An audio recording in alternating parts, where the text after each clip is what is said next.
Hello, welcome to Steve McDonald Crafting. Today I'm going to be doing a mixed media picture. So I'm just putting a bit of polyfiller or wall filler into this cup, and I'm going to be topping it up with some PVA glue or school glue or Elmer's glue. All those glues will work the same.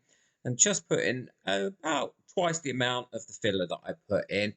And then I'm going to also pop in some cut up twine, and you could use string or wool for this. And the only reason I'm using that is to give it texture, because this is for the center of the actual sunflower itself. So I'm just going to pop that in, give it a bit of texture with this palette knife. There we go, that's all done. And now what I want to do is go round and use the twine to make the petals. So I'm just going to outline the petals and the leaves and the stem with this.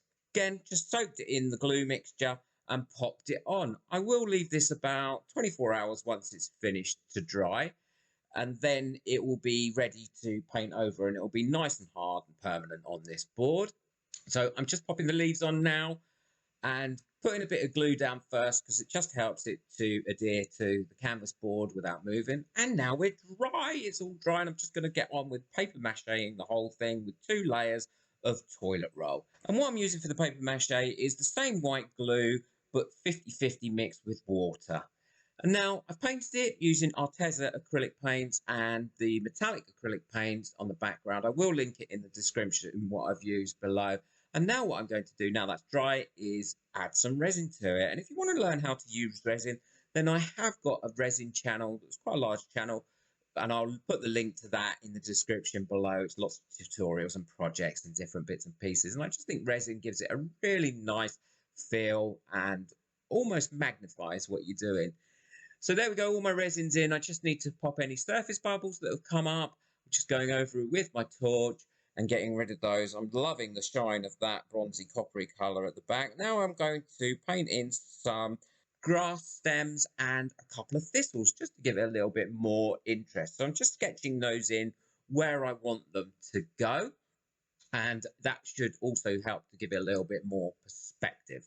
Now I'm using just a normal ink here, black ink, and this will dry really, really quickly, and just filling in my sketch of these thistles and the grasses and the little stems and leaves that I made.